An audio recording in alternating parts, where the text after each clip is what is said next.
Assalamualaikum warahmatullahi wabarakatuh. Hai, perkenalkan nama saya Dayang Pertiwi dengan NIM 230513803004 dari Fakultas Ekonomi dan Bisnis Islam, Prodi Perbankan Syariah kelas 7. Di sini saya akan menjelaskan sedikit pembelajaran dengan tema peran pemerintah dalam kerangka ekonomi Islam. Memasuki materi yang pertama, mengenai fungsi pemerintah dalam sebuah sistem ekonomi, baik itu ekonomi Islam maupun ekonomi kapitalis, pemerintah itu memiliki peran yang sangat penting. Begitu juga yang dijelaskan oleh Adam Smith, yang merupakan filsuf berkebangsaan Skotlandia. Dia juga merupakan pelopor dari ilmu ekonomi modern.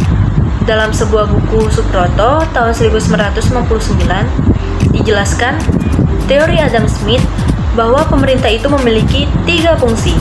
Yang pertama, yaitu fungsi pemerintah untuk menjaga keamanan baik dalam negeri maupun luar negeri. Fungsi yang kedua, yaitu fungsi pemerintah untuk menyelenggarakan keadilan. Dan fungsi yang terakhir, yaitu fungsi pemerintah untuk menyediakan barang-barang yang memang barang tersebut tidak disediakan oleh sektor swasta, seperti jalan, bendungan, jembatan, dan lain sebagainya. Selanjutnya, ada peran pemerintah menurut beberapa sumber. Jadi, selain Adam Smith yang mengutarakan teori bahwa peran pemerintah itu ada 3, terdapat juga sumber-sumber lain atau ahli ekonomi yang mengungkapkan mengenai peran pemerintah. Salah satunya yaitu menurut ekonomi modern. Jadi, menurut ekonomi modern, peran pemerintah itu ada 3. Yang pertama, ada peran alokasi. Peran alokasi ini merupakan peran di mana pemerintah itu menyediakan barang yang memang tidak disediakan oleh sektor swasta. Seperti yang seperti tadi, jalan, bendungan, dan lain sebagainya. Yang kedua, ada peran distribusi. Peran distribusi ini mengharuskan pemerintah untuk berperan memeratakan pendapat masyarakat sehingga dalam masyarakat itu tidak terjadi tumpang tindih atau kesenjangan. Yang ketiga, ada peran stabilitas, yang dimana peran ini pemerintah itu berperan mengatur kegiatan atau sistem ekonomi dalam masyarakat melalui kebijakannya, yaitu kebijakan moneter dan kebijakan fiskal. Pada materi sebelumnya telah dijelaskan mengenai peran pemerintah menurut Adam Smith dan ekonomi modern. Selanjutnya ada peran pemerintah dalam ekonomi menurut Peter Button. Itu merupakan profesor ilmu politik dan demokrasi di Universitas Australia. Beliau menjelaskan bahwa peran pemerintah itu diantaranya, yang pertama, ada peran alokasi. Peran alokasi merupakan peran pemerintah untuk menyediakan barang yang memang tidak disediakan oleh sektor swasta. Yang kedua, ada peran regulator, yaitu peran pemerintah untuk menyediakan undang-undang hukum, aturan yang berkaitan dengan sistem ekonomi. Yang ketiga, ada peran kebijakan jaminan sosial, yaitu peran pemerintah untuk mendorong pemerintah sosial melalui perpajakan, pembayaran jaminan sosial, serta penyediaan fasilitas-fasilitas umum. Dan yang terakhir, itu ada peran pemerintah untuk mengelola ekonomi makro. Materi selanjutnya ada tujuan pemerintah dalam ekonomi Islam. Jadi, dalam sebuah sistem ekonomi Islam, pemerintah memiliki 5 tujuan utama. Yang pertama, meningkatkan keadilan dalam bidang ekonomi. Yang kedua, meningkatkan pertumbuhan serta kestabilan dalam bidang ekonomi. Yang ketiga, mengawasi jalannya kegiatan ekonomi.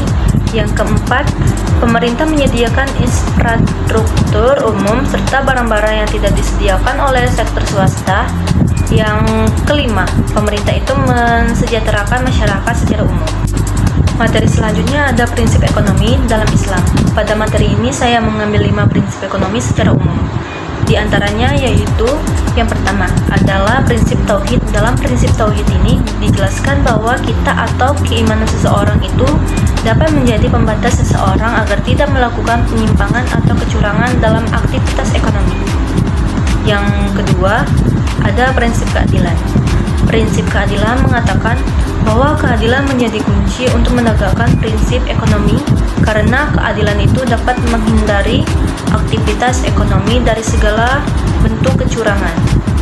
Yang ketiga, ada prinsip kenabian. Nabi dapat menjadi suri tauladan atau contoh yang baik dalam menjalankan segala aktivitas ekonomi. Yang keempat, ada fungsi pemerintah. Pemerintah itu memiliki peran yang sangat penting dalam aktivitas ekonomi. Yang kelima, ada prinsip hasil. Jadi hasil atau laba yang diperoleh oleh aktivitas ekonomi itu harus dihasilkan dengan cara yang baik. Materi selanjutnya membahas mengenai strategi pengembangan ekonomi syariah di Indonesia. Jadi pemerintah Indonesia itu memiliki beberapa strategi yang dapat diambil untuk meningkatkan ekonomi yang berbasis syariah di Indonesia.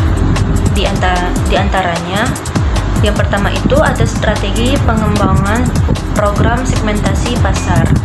Jadi dalam sistem bank, baik itu konvensional maupun syariah, segmentasi pasar itu merupakan hal yang sangat penting untuk dilakukan.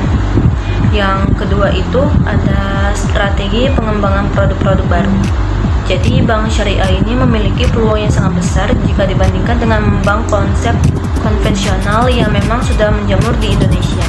Jadi bank syariah ini dapat meningkatkan inovasi serta strategi untuk mengeluarkan produk-produk baru yang memang banyak diminati oleh masyarakat secara umum. Strategi yang ketiga yaitu program komunikasi secara universal dan terbuka. Dan yang terakhir yaitu strategi untuk meningkatkan jaringan kantor atau cabang bank syariah di Indonesia. Jadi semakin banyak kantor atau cabang bank syariah di Indonesia, maka pelayanan bagi masyarakat itu akan menjadi luas. Pada materi sebelumnya telah dijelaskan mengenai 4 strategi yang dapat diambil pemerintah dalam mengembangkan ekonomi berbasis syariah di Indonesia. Untuk kelengkapan, saya akan menjelaskan 4 strategi lain yang dapat diambil. Di antaranya yaitu, yang pertama, strategi untuk meningkatkan kerjasama antar institusi lain seperti bidang pendidikan atau perusahaan yang memang memiliki bidang yang sama. Yang kedua, meningkatkan cakupan pasar melalui aliran sederhana. Yang ketiga, meningkatkan kualitas sumber daya manusia dengan cara meningkatkan sistem pendidikan di Indonesia. Dan yang terakhir, yaitu meningkatkan efektivitas internal dengan cara meningkatkan cakupan pasar serta menambah kelengkapan instrumen pembayaran atau transaksi bagi nasabah di bank konvensional maupun syariah. Baik, mungkin itu saja pematerian dari saya. Sebagai salah satu tugas dari dosen pengampu Ibu Dispa Lidian Handayani, SEIMLI, saya akhiri. Wassalamualaikum warahmatullahi wabarakatuh.